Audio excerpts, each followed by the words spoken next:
예, 그러면 또 이제 책에 들어가겠습니다. 자, 그 15쪽 돼 있죠, 그죠? 들어가는 말 돼 있고, 그죠? 예, 그래서 제일 앞에는 좀, 쉽게 한번 출발해 본다고. 우리가 이제 한국에서 많이 초기 불교를 두고 쓰는 말이 기본적으로 세 가지가 있습니다. 그 좀 재밌게 하려고 이렇게 한번 적어봤습니다. 하나는 우리 그냥 일반적으로 말하는 초기 불교, 그러면 원시 불교, 근본 불교. 이런 용어들이 있습니다. 들어보셨죠, 그죠? 이제 세계적으로도 통용되고 우리나라에서도 다 통용되는 이야기들입니다. 그래서 제가 이제 여기서 해놨던 게, 그죠? 이제, 그 뒤에 가면은, 그죠? 쭉 나오지만은, 이제 제일 앞에 그거는, 우리는, 그죠? 이제, 석가모니 부처님이 정말로 실존하셨던 분인가? 이거 우리한테는 너무나 당연한 이야기잖아요, 그죠? 근데 서양 사람들은 어떻게 되겠어요? 자기들은 실증주의자라 해서면서, 어쨌든 또, 다 옛날엔 좀 불교를 빼딱하게 봤잖아요, 그죠? 우리 또 동양은 식민지였기 때문에죠. 그래서, 석가모니는 실존 인물이 아니고, 그죠? 그냥 허구적인 인물이었을 것이라고 해서 하면서 별소리를 다 해대고 했거든요. 그리고 실존 인물이라면 결정적인 증거가 있어야 되잖아요. 그죠? 물론 그런 걸 갖고도 그죠? 예수님이 실존 인물인가 아니냐 해석고 그거는 아직까지도 제대로 안 풀린 것 같고 그렇습니다만은, 그죠? 불교도 그런 식으로 해서, 그죠? 도전을 해왔어요. 실제로 있었던 인물 아니다. 그죠? 그냥 후대에서 그냥 해갖고, 그죠? 한 거다. 이런 식으로 해서 폄하하려고 그랬습니다. 그런데 뭡니까? 1905년인가? 결정적인 자료가 나와버렸습니다. 그게 선생님들 중에서도 인도 여행해보신 선생님들이 있겠지만은, 그죠? 인도 가면은, 요거는 이제 좀 뒤에 나오는데 내가 이야기를 먼저 해버렸네요. 요 이야기를 한 짐에, 그죠? 한 짐에, 그죠? 그거부터 해보겠습니다. 17쪽 펴보십시오. 무엇이 초기 불교인가 돼 있죠? 그죠? 그래서 부처님의 출생에 관한 학설 이래 해갖고 이래 했습니다. 그죠? 근데 이제 무조건 그런 식이었는데 이게 어떻게 됩니까? 이제 아쇼카 대왕, 우리 인도에서 역사를 결정짓는 가장 중요한, 그죠? 자료가 뭔가 하면은 아쇼카 비문입니다. 아쇼카 석주하고 비문 이런 것이 인도에서 많이 남아있거든요. 그죠? 그래서 이것이 뭡니까? 그 말 그대로 비문으로 남아있고 돌기둥으로 남아있고 이렇게 쪼아서 남아있는 거니까 이거는 마모화 안 된 완전히 살아있는 자료잖아요. 그죠? 책으로 적었으면 다, 그죠? 2000 몇백 년 됐으니까 없어져 버렸을 건데, 그죠? 이거를 비문이나 석주로 남아있기 때문에 결정적인 증거입니다. 그죠? 그래서 그 중에서 우리가 이제 룸빈 있잖아요. 이제 처음에 이렇게 제가 쭉 한번 읽어볼게요. 17쪽. 부처님 출생에 관한 학설. 인도 역사를 판단하는 부동의 중거는 아쇼카 대왕이다. 실증 자료가 희박한 인도에서 그는 많은 석주와 비문을 남겼기 때문이다. 이러한 아쇼카 대왕의 석주는 부처님의 탄생 연도를 결정짓는 중요한 근거가 된다. 네팔에 있는 룸비니는 부처님의 탄생지로 이름이 높다. 이곳의 아쇼카 대왕은 부처님이 태어나신 성지임을 표시하는 거대한 석주를 세웠다. 됐죠? 이거 인도에서 가서 보신 분들 없어요, 혹시? 인도 룸비니가 저는 봤습니다. 저는 한 5번 봤어요. 근데 그 뒤에는 보니까 이제 한다고, 그죠? 정비한다고 그래서 어디 박물관으로 갖다 놨다 했는데 저는 처음 가서 89년도 갔기 때문에, 그죠? 아쇼카 대왕 석주 직접 봤습니다. 그죠? 그래서 이제 거기에는, 그죠? 석주에는 아쇼카 문자 90석자로 된 5줄의 명문이 새겨져 있는데 그 가운데는 다음과 같은 구절이 있다. 이게 이제 완전히 이제, 그죠? 부처님을 역사적인 인물이라는 것을 실증하는 완전히 실증 자료입니다. 자, 히다 부때 자때 사캬무니 이래 됩니다. 이제 이걸 한글로 옮기면은 석가족의 성자 부처님 여기서 탄생하셨다 이래 된다는 겁니다. 그죠? 히다는 이거는 빨리하고 비슷하기 때문에, 같은 프라크리트 때문이죠. 빨리 조금 알면 다 알아버리는데 히다는 여기 말입니다. 히어, 영어로 하면 히어입니다. 붓대는 뭡니까? 붓다겠죠, 그죠? 부처님이겠죠, 그죠? 그죠? 그래서 이거는 프라크리트 붓대 하면은 이 주격 하는 거랍니다. 붓대, 부처님이 잤다 하면은 뭡니까? 태어났다, 탄생한, 태어난 이 말입니다, 그죠? 그래서 부처님이 태어났다, 그죠? 여기서 그래서 부처님이 태어났다. 이 부처님은 누굽니까? 사캬무니. 됐죠? 여기서 석가모니 부처님이 태어났다. 이 비문을 어때 부처님이 태어난 곳이 있잖아요. 거기에 큰 석주를 세워서 아쇼카 대왕이 있잖아요. 세워버렸습니다. 그죠? 이 완전히 결정적인 증거죠. 그죠? 여기서 부처님 태어났다고, 부처님 돌아가시고 한 100년 혹은 200년 뒤에 탄생한 우리 아쇼카 대왕이 이제 했습니다. 그래서 그 주 보면은 아쇼카 대왕 이제 그걸 갖고 서기전 268년 뭐에 즉위했다 등등등등 이렇게 돼가 있습니다. 그래서 어쨌든 이 그죠 귀중하고 중요한 그죠 이 석주가 발견되는 바람에 그죠 이제 어떻게 됐습니까? 이 부처님은 이제 실존 인물이라는 것이 완전히 그죠 그게 돼버렸습니다. 그래서 그 다음 페이지 보면은 이제 쭉쭉쭉쭉 그 이야기가 되어 있습니다. 그래서 그 두 번째 문단에 보면 BC 3세기에 각인된 아쇼카 석주에 새겨진 이 명문이야말로 부처님이 실존 인물이었음을 밝혀주는 가장 명백한 사료가 될 뿐 아니라 역사의식과 역사에 관계된 자료가 희박한 인도에서 모든 역사적 판단을 하는 기본 자료가 된다. 그죠? 이제 등등등등 했습니다. 중요하죠, 그죠? 그래서 불교는 뭡니까? 부처님이 실존 인물이냐 아니냐 이거 갖고 그죠? 이 세상에 어떤 종교보다도 그죠? 가장 분명한 이런 역사적인 자료가 있습니다. 그죠? 비문의 책은 그 종이도 아니고, 그죠? 이걸 보면 누구든지 알 수 있는 거죠. 비문의 책에 가지고 이렇게 내려옵니다. 그래서 부처님은 역사적인 인물이다. 그래서 무조건 요 하면서 요 정도는 밝혀야 될 것 같아 갖고 제가 여기 한번 적어놔봤습니다. 그리고 또 이제 초기 불교에 관한 제일 첫 페이지로 그죠? 이제 15쪽으로 가서 그죠? 초기 불교냐, 원시 불교냐, 그죠? 근본 불교냐. 근데 여기서 우리 원시 불교 이러면 서양말로 막 프리미티브 부디즘 하거든요. 요거는 지금도 일본 사람들이 즐겨 쓰는 표현입니다. 원시 불교. 일본에서 나온 거 보면 원시 불교 뭐 이런 말 많이 있잖아요. 그죠? 그래서 이거는 어떻게 됩니까? 일본은 아무래도 이제 대승불교 그게 그죠? 셴 그기기 때문에 그죠? 원시라는 말은 뭡니까? 프리미티브라는 뭡니까? 원시인, 미개인.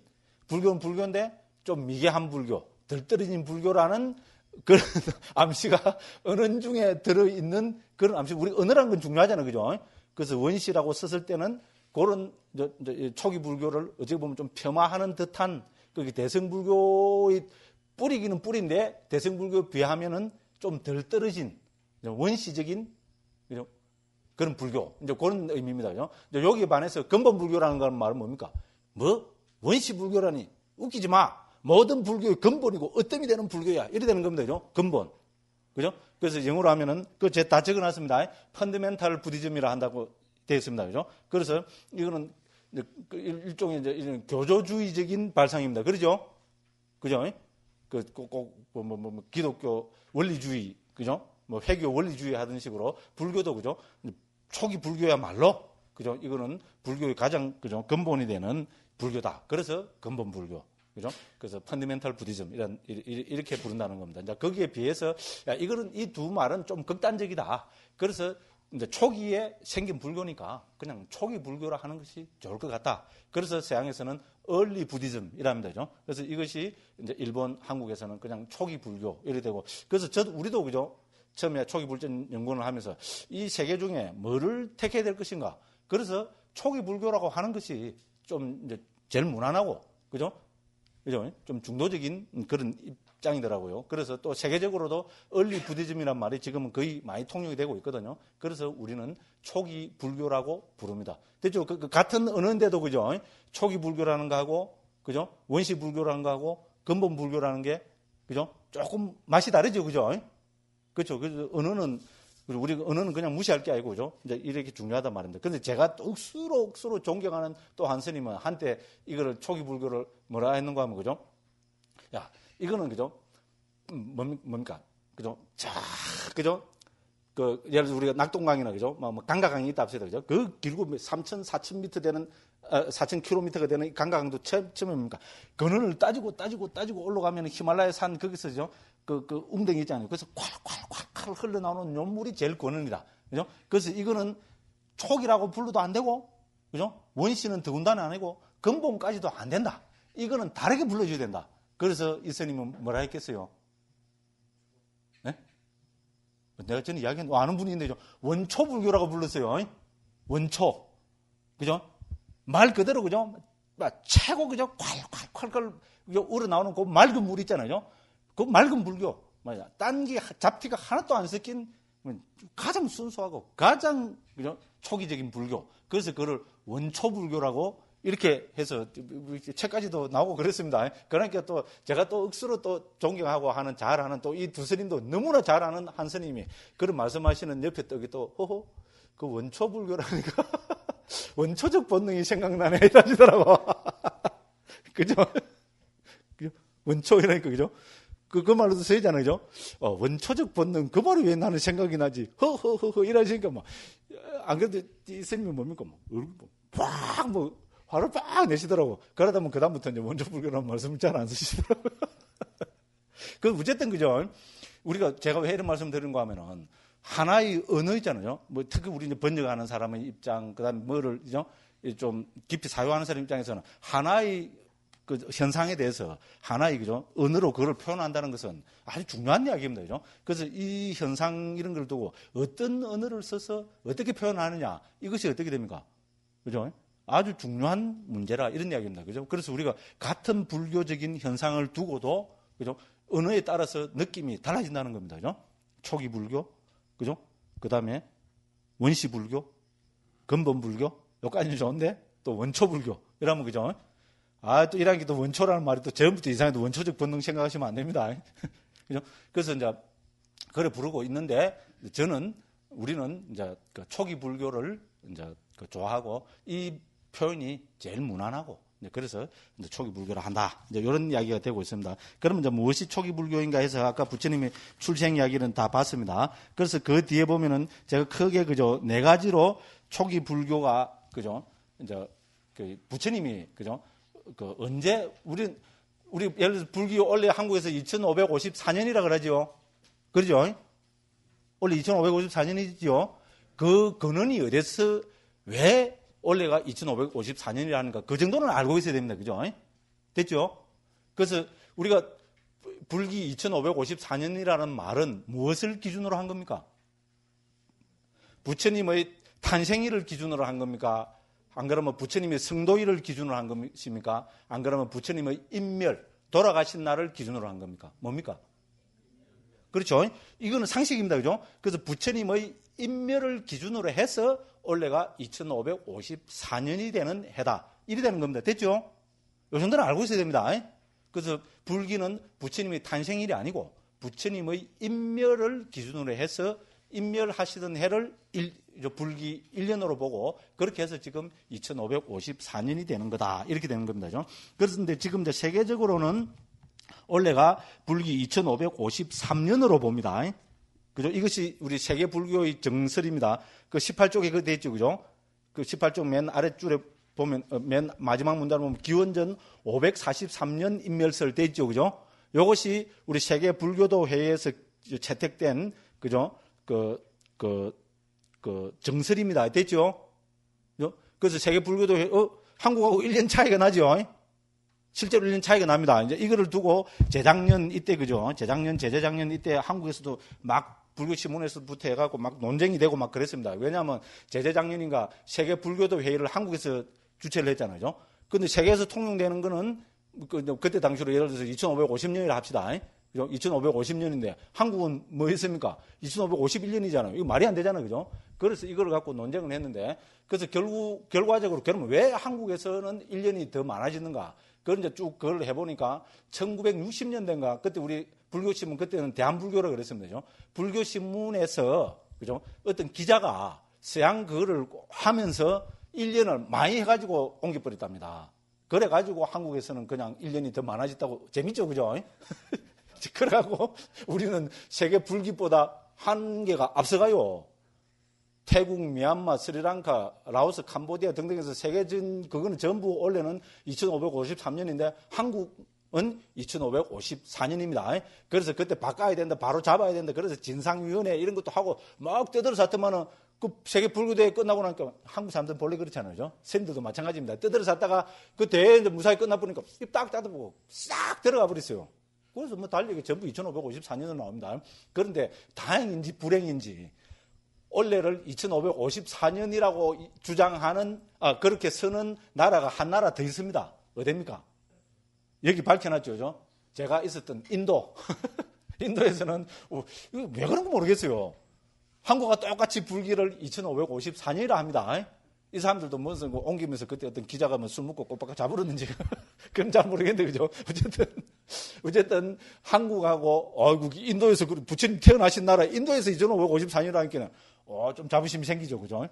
어쨌든 그렇습니다. 근데 세계적인 그거는 2553년을 정설로 합니다. 됐죠? 요 정도는 알고 있어야 됩니다.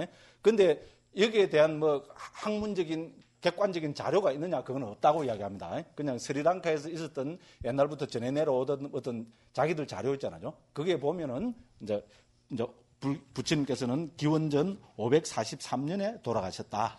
이렇게 한다는 겁니다. 됐죠? 그 다음에 이제 니은에 가서 기원전 486년설, 기원 380년설, 이거는 전부 일본에서 나름대로 학문적인 근거를 가지고 주장하는 겁니다. 그 중에서 특히 니은 해난 그죠? 486년설, 그 주 보면은 그 밑에 보면 중성점기설 해놨죠. 그죠? 됐죠? 요 정도는 조금 불교에 조금 깊은 상식을 가지려면 요 정도는 알고 있어야 됩니다. 그 중성점기설이라 해서, 그죠? 이제 이렇게 된다는 겁니다. 그 밑에 주에 보면 설명을 해놨죠. 그죠? 그래서 주에 보면은 중성점기란 이제 큰 스님들이, 그죠? 점을 찍어서 기록한 것으로, 그죠? 이슬에 의하면 부처님 인멸 후에 최초 율장이 결집되었을 때 제1점을 찍기 시작하므로 율장에 매년 한 점씩을 찍기 시작했는데 성가발타라가 제나라의 영명, 그러니까 영명 7년, AD로 하면 490년입니다. 영명에 광동에서 성견율 비바사, 성견율 비바사는 사만타 바사디카가 이것이 남방 상자부에 대한 그 율장 주석서입니다. 7권으로 되어 있는 주석서입니다. 그래서 를 번역할 때 그 수가 975점이 되었다고 한다. 이슬에 의하면 부처님 인밀연도는 BC 486년이 된다. 상당히 나름대로 좀 그 근거가 있잖아요. 자료가 있잖아요. 그래서 이제 486년설이라고 하고, 그 다음에 이제 그 디귿에 가면은 그죠? 386년 혹은 383년설, 이것도 일본에서 많이 그죠? 지지하는 설이라고 합니다. 아쇼카 대왕 저기를 불멸 116년 후로 보는 캐시미르 지방의 전성을 유력한 자료로 삼은 개선에 되었습니다. 그런데 캐시미르 문헌에 보면은 아쇼카 대왕은 부처님 돌아가시고 116년 뒤에 즉위를 했다는 이런 자료가 나온답니다. 근데 그래 보면은 우리가 또 부처님 돌아가신 연대를 추정할 수 있잖아요. 이렇게 해서 이렇게 보고 있습니다. 그 다음에 또 483년설은 또, 그죠? 그 스리랑카에 있는 그 뒷보암사라고 도사라는 이런 책들에 의하면은 이제 이렇게 된다는 겁니다. 그 나름대로 다 자료들을 가지고 있습니다. 이제 그런데 우리나라에서는 원래가 불기가 3천 몇백 년이죠. 그죠? 그죠? 우리나라 전통적으로는 그렇습니다. 스님들, 은사 스님들이나 노스님들한테 가서 여쭤보면 지금도 이거 강력하게 주장하는 분들이 있습니다.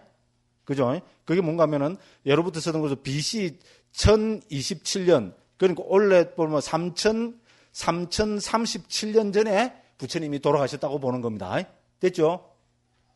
그렇대요, 뭐. 그렇다는데 뭐. 그죠?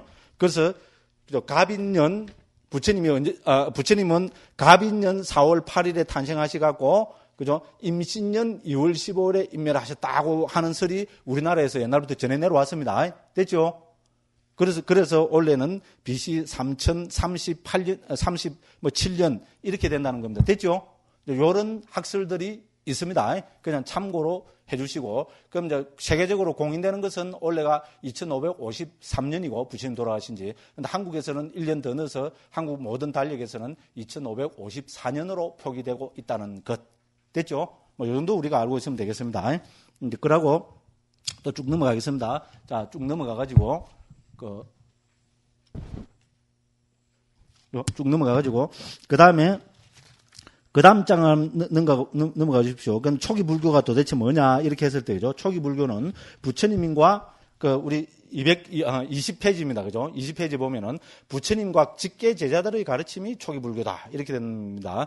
그래서 초기 불교라 하면 석가모니 부처님과 거의 직계 제자들의 가르침을 말한다. 부처님 가르침 가운데 율은 1차 결집에서 우빨리 존자가 얽어서 율장으로 결집되었고, 법은 부처님이 깨달음을 정득하시고 45년 동안 법을 설하신 가운데서 후반부 약 24년가량 부처님의 시자소임을 보았던 아난다 존자가 1차 결집에서 외워서 경장으로 결집하였다. 이처럼 빨리 율장과 경장에 나타나는 부처님과 직계 제자들의 가르침을 초기 불교라 한다. 됐죠? 그래서 우리가 그 중에서 있잖아요. 이제 율장도 물론 다 거기지만 우리가 가르침 있잖아요. 부처님의 법을 갖고 이야기할 때는 우리는 경장만을 이야기하고, 그 경장 중에서도 아까 말씀드린 니까야 있잖아요. 니까야, 그 중에서도 사부 니까야를 이제 부처님의 거기를 합니다. 그래서 우리가 이제 사부 니까야의 내용을 보면은 거의 대부분이, 그죠? 한 90% 이상이 부처님이 설하신 거로 되어 있고, 근데 그 중에는 부처님의 제자들이 설한 가르침도 제법 나옵니다. 예를 들어서 우리가 부처님 제자 중에서 사리푸타 존자, 사리불 존자 있잖아요. 지혜제리라 그러잖아요. 그 사리불 존자나 우리 목갈라나 목련 존자나 안한 존자나 그다음에 우리 가전년 존자나 하는 부처님의 직계 제자들이 설하신 경들도 있고, 드물게는 비구니 스님들이 설한 경도 제법 나옵니다. 비구니 아란들입니다. 오히려 그 맞지만 니까야나 인데 그죠? 나오는 그 비구니 스님들이 설한 그죠? 경을 보면 입이 쫙 벌어질 정도로 막 굉장한 가르침들입니다. 그다음에 수레의 비유로 해서 그죠? 딱 해체해서 보는 그 가르침도 그 상유대 니까 나오거든요. 요도 인용되어 있을 겁니다. 와저라 비구니라고. 와저라는 우리 벼락, 다이아몬드, 번개 이런 걸 이야기합니다. 이름도 벼락입니다. 그러니까. 그죠? 와저라 비구니 아란입니다. 이 비구니가 설한 거 보면 막 굉장합니다. 이런 그 가르침들도 있고. 그래서 우리가 초기 이제 불교 이렇게 했을 때는 부처님과 직계 제자들이 설한 가르침 됐죠, 그죠? 왜냐하면 경장에 이미 그죠? 초기 경에 부처님 직계 제자들의 가르침이 다수 포함이 되어 있기 때문에 이렇게 이야기하는 겁니다. 됐죠, 그죠? 그리고 또 이야기하려면 막 길어집니다. 그런데 이렇게 보면은 우리는 그죠? 길게 보면은 부처님 돌아가시고 한 100년까지의 불교를 초기 불교라고 볼 수 있습니다. 예를 들어서 부처님이 80에 돌아가셨잖아요. 그죠? 그러면 그 부처님 경을 결집한 분이 아난다 존자죠. 그죠?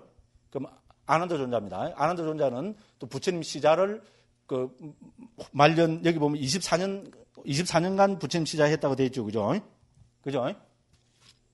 23년 내지 24년 가량을 부처님 시자를 한 분입니다. 부처님 45년 동안 설법을 하셨는데, 그죠? 그 중에 24년간을 부처님 시자를 했기 때문에 부처님 설법을 가장 많이 들은 분입니다. 근데, 자, 아난다 존자가, 그죠? 그, 부처님 돌아가셨을 때 연세가 어느 쯤 됐을까요? 네? 우리 속된 말로 겐또 한번 딱 때려보십시오. 네? 부처님 사촌 동생이죠, 그죠? 연세가 어느 정도 됐을까요? 60? 객관적인 자료가 있습니까? 네, 그런 것도 있습니다. 근데 어쨌든, 그죠? 상자부 정설에 의하면, 상자부 주석서에 의하면 놀랍게도 아난다 존자와 부처님은 동갑이라고 나옵니다. 저도 당황스럽더라고요. 그럼 부처님 돌아가셨을 때 80이죠? 그럼 아난다 존자 그때 몇 살? 80살. 그죠? 늙고 꼬랑꼬랑한 할아버지가 어떻게 됩니까? 이제 속된 표현으로, 그죠? 아주 극단적인 표현을 하자면, 그죠? 들들들 떨면서 시봉을 했다. 이런 이야기가 되어버립니다. 그죠? 근데 상자부에서는 이걸 정설로 칩니다. 부처님과, 그죠? 아난다 존자는 연세가 같아도, 저도 도저히 그건 안 됩니다. 근데 이제 북방 전성에 의하면은, 그죠? 그 티벳이나, 북방 저쪽 전성에 의하면은 적어도 부처님보다 10년 내지 20년은 젊었던 거로 이렇게 나타납니다. 그렇게 이야기를 한답니다. 그러니까 조금 이제 인정이 되죠, 그죠? 더군다나 사촌 동생이라 그러고, 그죠? 그런데, 그죠? 그래서 어쨌든 그렇습니다.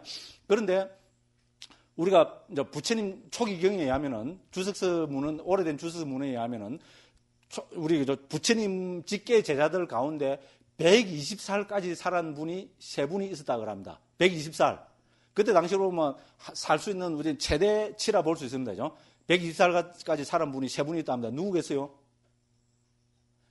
요 아난다 존재 이야기가 나왔으니까 아난다 존자 같다. 맞습니다.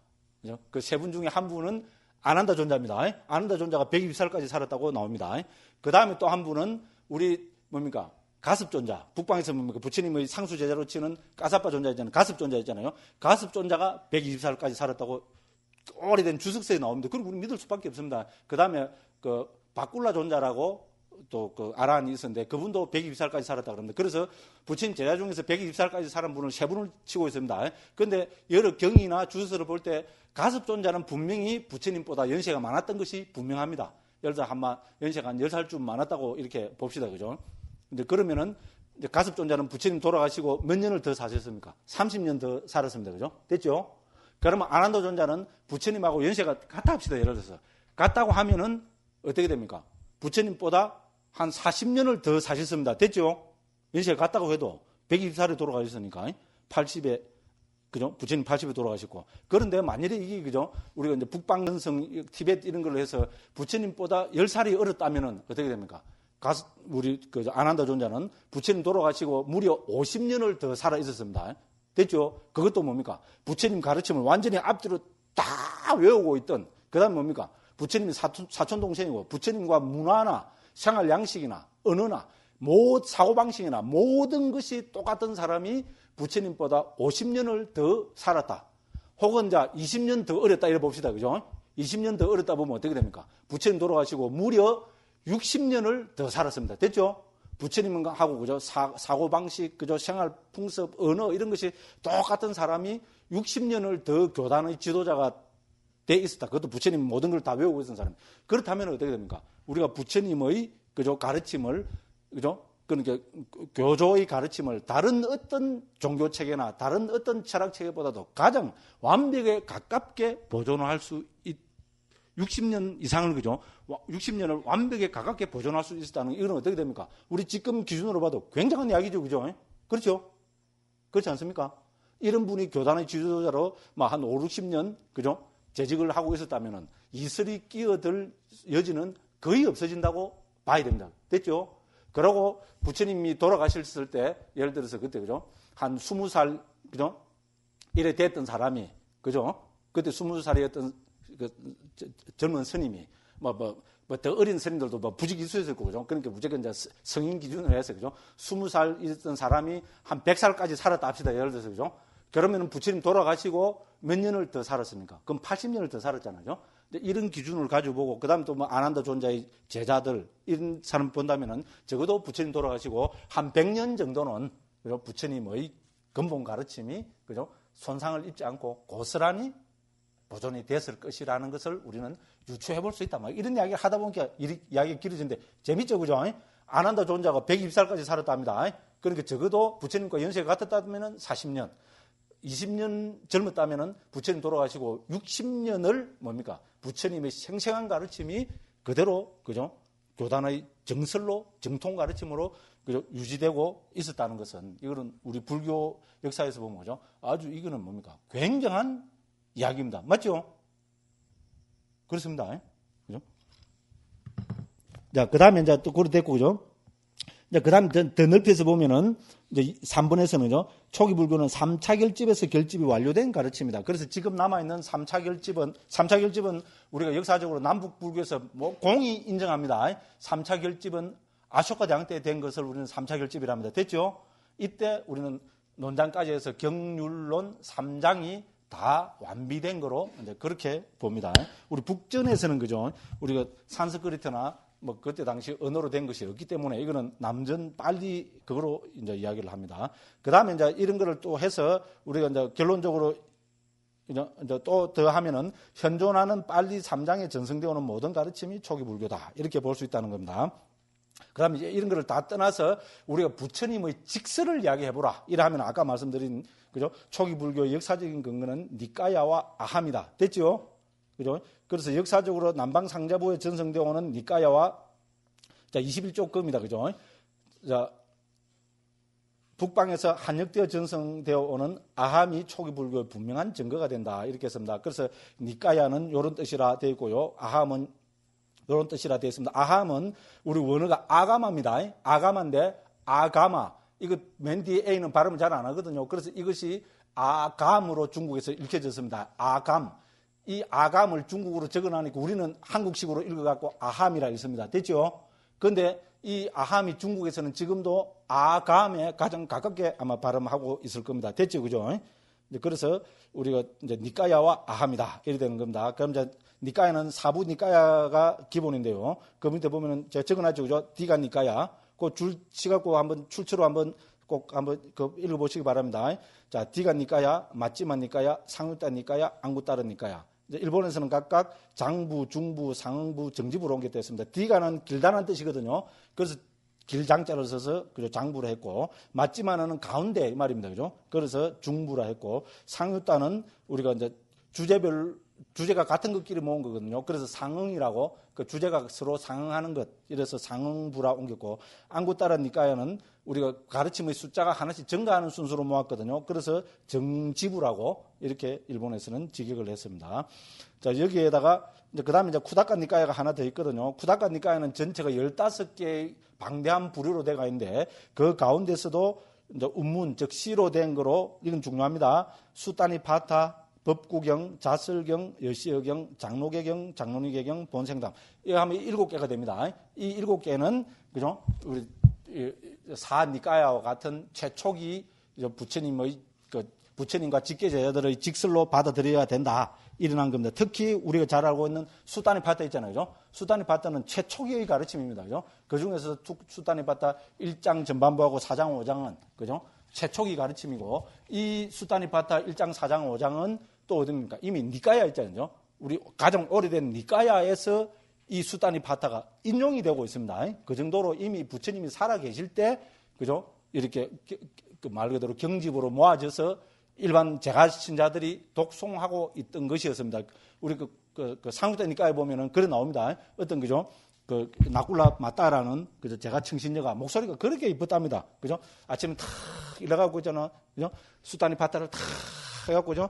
낭낭하게 그죠? 수타니 파타를 쫙 이렇게 외우니까 이미자 동백 아가씨는 아무것도 아닙니다. 그죠? 너무나 말 그대로 제 아는 수준이 이미자 동백 아가씨밖에 없습니다. 죄송합니다. 이런 비유는 지금 안 맞는데 그죠? 그래서 어쨌든요 낭낭한 목소리로 그죠? 수타니 파타를 쫙 읽으니까 사천왕이 있잖아요. 하늘을 붕 날아가다가 저 밑에서 그죠?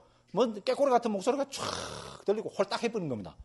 이래갖고 그죠? 뭐 이영애한테 홀딱 하듯이 그죠? 와 이러고 이 무슨 소리냐 이러고 막 날라 내려간 겁니다. 내려가니까 어떤 여자가 그죠? 앉아갖고 참 뭘 읽는데 그래 목소리가 좋거든요. 그럼 저 내용이 뭔가 이러고 내용을 들어본 거만 내용은 더 좋거든요. 부처님 말씀이니까 그죠? 그래서 막 뿅갑있다고 뿅갑있다 이런 건 제가 다 각색인 겁니다. 그죠? 근데 상국다니까 그래 나옵니다. 정말 뿅갑있다고 나옵니까? 그건 아닙니다. 그건 아니고 그죠? 근데 어쨌든 뿅갔다는 식으로 그렇게 표현이 내가 나옵니다. 그래서 이미 부처님 그죠? 우리가 살아 계실 때 그죠? 이제 스님들이나 제가자들이 이미 그죠? 외우고 있던 그것이 수타니 파타다. 이제 이렇게 이야기할 수 있습니다. 물론 이런 거는 다 우리 이제 초기 가르침에 넣어야 됩니다. 근데 각설하고 그죠? 초기 불교의 아까도 말씀드렸다시피죠. 초기 불교의 역사적인 그죠? 증거가 뭐냐? 근거가 뭐냐? 이렇게 하면은 우리는 뭡니까? 니까야와 아합니다. 딱 티 나와야 됩니다. 됐죠? 요거 안 티 나오면 어떻게 됩니까? 저한테 이 강의 들은 거 아닙니다. 그 강무스님이 초기 불교 토대가 뭐라 그러디? 몰라요. 미치고 펄짝 뜁니다. 예를 들어서, 그죠? 이제 제가자들한테 이래 이야기합니다. 중학교 3학년짜리 아들을 뒀어요. 그죠? 어떤 이제 보살님이 있잖아요. 그래서 이 자식이 공부를 제대로 하는가 안 하는가 보려고, 그죠? 어느 날, 그죠? 이제, 그죠? 뭡니까? 간식을 이래 해주면서, 그죠? 야, 네 학교 가서 삼각형 내각의 합이 몇 도라고 그러디? 그죠? 내각 합이 몇 도라고 하더냐? 이렇게 물었습니다. 그러니까 아들이 중학교 3학년이 되는 게 안 가르쳐 주더라고. 우리 선생님이 안 가르쳐 주더라고. 이래 보면 어떻게 됩니까? 엄마가 복장이 타지요? 삼각형 내각의 합이 몇 도입니까? 네? 선생님들이 안 가르쳐 줬어요? 와 180도잖아, 그죠? 중학교 3학년짜리가 삼각형 내각의 합이 180도인데 이거 선생님이 안 가르쳐 줬다 이러면 엄마는 복장을 칩니다, 그죠? 됐죠? 그런데, 그죠? 어떤 사람들이, 그죠? 초기 불교의 그 경전적 증거가 뭐냐? 토대가 뭐냐? 이러면 그거 안 가르쳐 주더라고. 이래 해보면 어떻게 됩니까? 복장을 칠 일입니다. 똑같은 이야기입니다. 그래서 초기 불교의 증거는 뭡니까? 니까야와 아함. 요런 나와야 됩니다. 좀 더 구체적으로 하면은 사부 니까야와 사아함. 됐죠? 딴 건 몰라도 이 정도는 아셔야 된다. 요런 이야기입니다. 그래서 그 다음에 또 거기서 이제 율장에 대해서도 제가 좀 써놨습니다. 그죠? 22쪽에 보면 그거 한번 읽어보시고요. 그 다음에 이제 또 이제 논장이 있습니다. 논장도 상자부에 있고 북칠론을 이야기하거든요. 그래서 이 칠론은 3차 결집 때 완전히 이제 완성된 거로 봅니다. 근데 재미있게도 우리 북방에도 여러 부파들이 있었잖아요. 그중 제일 대표되는 부파가 뭐 있습니까? 설일체유부였죠. 그죠? 그래서 설일체유부에서도 칠론이 지금 한역대에서 그대로 다 남아옵니다. 근데 이런 거로 볼 때 논장이 7가지였다. 이것은 이미 그죠? 3차 결집 때부터 그죠? 이제 통용되던 완성된 이제 그런 가르침이었다고 볼 수 있다. 이제 이렇게 됩니다. 자, 그 다음에 시간이 없어서 푹푹 넘어갑니다. 그 다음에 왜 초기 불교인가 이렇게 했습니다. 그죠? 찾았죠? 23쪽 제일 아래입니다. 자, 왜 초기 불교인가? 저자는 초기 불전인 빨리 3장의 완력을 발언하고 나름대로 번역 불사를 진행하고 있다. 그러다 보니 많이 받는 질문이 왜 하필이면 그죠? 초기 불교인가이다. 저자는 다음의 8가지로 정리해서 대답한다. 왜 실제로 어디 뭐 인터뷰하러 갈 때도 그렇고 어디 가면 그죠? 왜 이 시대에 초기 불교가 중요하냐? 인데 대한 질문을 많이 받습니다. 그래서 또 특히 이 책은 초기 불교 이해이기 때문에 앞에 그죠? 우리 서문에다가 제가 이렇게 한번 8가지로 정리해 봤습니다. 자, 첫째, 초기 불교는 불교의 시작점이다. 맞죠? 그죠? 자, 모든 나무에 뿌리가 있듯이 불교 2600년의 전개에도 그 뿌리가 있다. 뿌리를 거부하고 나무가 살아남을 수 없듯이 뿌리를 모르는 불교는 역사를 아는 이 시대의 외면을 받게 될 것이다. 맞죠? 그죠? 시간에서 그냥 쭉쭉 읽고 넘어갑니다. 그럼 둘째는 왜 초기 불교냐? 초기 불교는 불교 만대의 기준이요, 표준이며 잣대이다. 맞죠? 그죠? 그래서 무엇이 불교이고 무엇이 불교가 아니냐는 판단을 위해서는 기준이 있어야 한다. 우리가 이걸 놓고 역사적으로 무엇이 불교고 무엇이 불교가 아니냐를 갖고, 그죠? 각 부파별로 그럼 대승불교는 대승불교끼리 치고받고는 안 했지만, 그죠? 논쟁을 아주 많이 했잖아요. 그죠? 그럼 무엇이 불교냐 아니냐 이걸 판단하는 기준은 결국은 뭡니까? 우리 초기 불교가 될 수밖에 없다는 겁니다. 그죠? 이제 그런 이야기를 했습니다.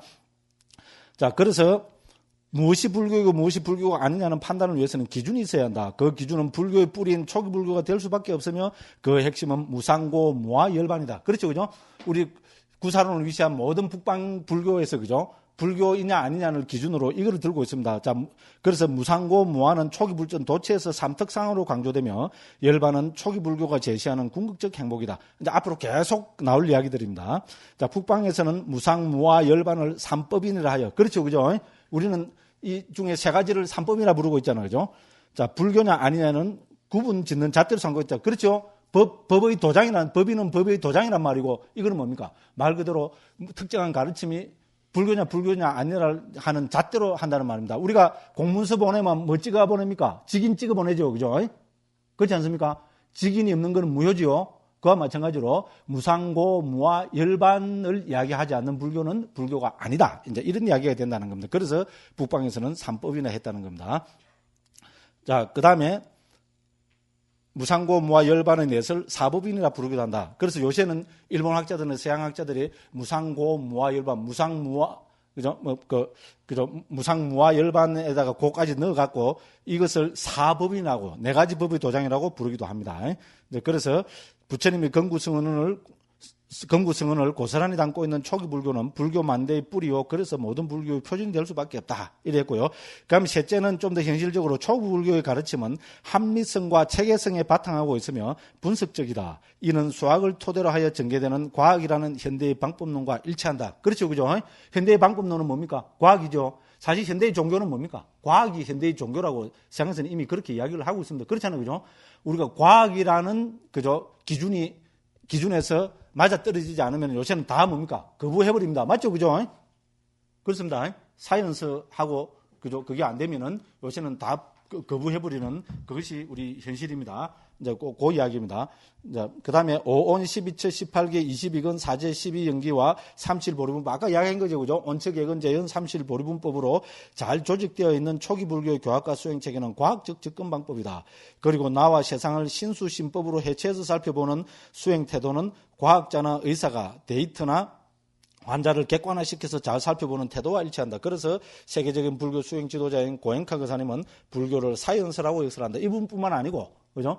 그 서양의 많은 학자들은 불교를 사이언스라고 이야기합니다. 과학. 됐죠? 불교는 릴리전이 아니고 사이언스라는 겁니다. 상당히 일리가 있는 이야기입니다. 릴리전 하면 뭡니까? 뭐 절대자, 신, 막 이런 게 나와야 되잖아요. 불교는 그런 것이 없으면서 어떻게 됩니까? 존재를 앞으로 살펴보자면, 이제 이 책의 가장 큰 특징은 뭡니까? 초기 불교의 특징 한마디로 이야기해보라면은 저는 해체해서 보기라고 이야기합니다. 됐죠? 뒤에 계속해서 나옵니다. 한번 쭉 살펴보겠습니다만, 그죠? 해체적 시각이야말로 우리 과학적인 태도잖아요. 그죠? 이제 뭐 그런 이야기입니다. 그래서, 그죠? 이제 불교는 사이언스다. 릴리전이 아니고, 그죠? 그런 이야기고. 넷째, 초기 불전의 매개 언어인 빨리어를 비롯한 범어는 격변화와 동사고경을 기본으로 하며 이는 한글과 같은 언어 체계이다. 그러므로 한문 경전과 달리 문법적 구조가 정확하다. 따라서 문장을 곡해하거나 왜곡하거나 잘못 이해할 소지가 현저히 줄어든다. 그래서 그죠? 한문은 우리 한글하고 언어 체계가 완전히 다른 체계입니다. 그렇지 않습니까? 그죠? 그런데 우리 산스크리트 이제 불교가 적혀 있는 산스크리트 빨리어 같은 이 언어들은 범어는 한글과 같은 언어 구조를 가지고 있습니다. 굉장한 이야기입니다. 격변화와 동사 음의 변화를 합니다. 우리 팔격 변화하죠. 주격, 소유격, 목적격 등등등등 해서 그죠? 그렇기 때문에 우리는 그죠? 다른 언어보다도 그죠? 우리 이 초기 불교는 불교를 그죠? 정확하게 이해할 수 있는 그런 토대가 된다. 이런 이야기입니다. 다섯째, 초기 불교 경전에 대한 해석을 담고 있는 주석서가 있다. 이것도 억수로 중요합니다. 초기 불교는 주석서, 복주서, 복복주서 이렇게 해갖고 방대한 문헌의 후대 스님들의 이제 이해와 해설이 담겨 있습니다. 초기 경전 자체를 보면요, 어렵고 간단 명료하고 이렇기 때문에 그죠? 이런 거에 대해서는 우리 후대 스님들의 이해가 그죠? 필수적입니다. 그죠? 근데 이것이 잘 정리되어 있다 이런 이야기입니다. 이 주석서는 사리푸타 존자 등 부처님의 직계자들로부터 비롯된 것이다. 아쉽게도 북방의 아하면은 주석서가 남아있지 않다. 맞죠? 그죠? 그래서 아쉽습니다. 그러므로 빨리어로 기록된 초기 불교는 불교에 대한 자의적 해석에서 탈피하여 불교 교리의 곡해가 제거될 것이다. 소설 불교와 신변잡기 불교에서 벗어날 수 있다. 현대 과학의 방법론이 수학이듯이 주석서의 방법론은 아비담마이다. 둘 다 분석적이라는 측면에서 같은 방법론이다. 다음에 이제 계속하면서 한번 이야기하겠습니다. 여섯째, 한문으로 번역되었거나 만들어진 3장은 결국 2차 자료가 될 수밖에 없다. 불교는 인도에서 시작되었고 부처님은 빨리어 혹은 빨리어의 가장 근접한 언어로 말씀하셨으며 대승불교 전적은 모두 인도 표준어인 산스크리트로 기록되어 전승되어 왔다. 불교를 정확하게 이해하기 위해서는 결국 원전으로 돌아갈 수밖에 없을 것이다. 그리고 일곱째, 초기 불교 이해는 자주적인 진정한 한국 불교를 구현할 수 있다. 이건 또 제가 막 이렇게 강조해보는 겁니다. 부처님의 원음을 통해서 중국 불교를 비판적인 시각에서 객관적으로 바라볼 수 있으며 이를 통해 원효 스님 등이 추구했던 자주 불교의 전통을 오늘에 구현할 수 있다. 저는 이 가능성을 보고 있습니다. 이라는 분들은 그냥 넘어가십시오. 이렇게 보고 안 보고는 우리 자유입니다. 됐죠? 요리 이야기하니까 마음 좀 편치요. 편한 분들이 있을 겁니다. 그럼 우리가 넘어갑니다. 자, 여덟째, 교세가 위축되고 있는 한국 불교가 딛고 일어서야 할 바닥이요, 발판이요, 출발점이다. 이제 이렇게 했습니다. 그죠? 그렇잖아요. 그죠? 우리가 모든 불교의 출발점이 초기 불교이기 때문에, 그죠? 우리가 이 초기 불교를 제대로 이해하고 이렇게 해서, 그죠? 이제 정확한 이해를 할 때 우리는 교세가 위축되고 있는 한국 불교가 이거를 딛고 다시 일어서야 될 발판이라는 겁니다. 우리가 불교를 모르는 사람, 불교에 대해서 상식적인 지식을 갖고 있는 사람은 불교는 2600년에 석가모니부터 비롯된 거 아니냐? 이건 너무나 상식입니다. 그죠? 그래서 우리가 이런 불교로부터 다시 출발하고 시작할 때, 그죠? 가장 설득력 있게 우리 사회에 불교를 이제 퍼뜨릴 수 있다. 이런 이야기입니다. 그리고 또 결론적으로 저는 초기 불교는 뿌리이기에 가지인 대승불교를 거부하지 않는다. 가지를 거부하는 뿌리가 어디 있는가? 맞죠? 그래서 저는 대승불교를 거부한 사람이 절대로 아닙니다. 됐죠? 초기 불교는 대승불교를 거부하지 않습니다. 그리고 저도 그런 사람이고요. 그런데 잘못 받아들인 사람들은 저는 대승불교를 거부한다고 비판은 우리가 할 건 해야 되잖아요.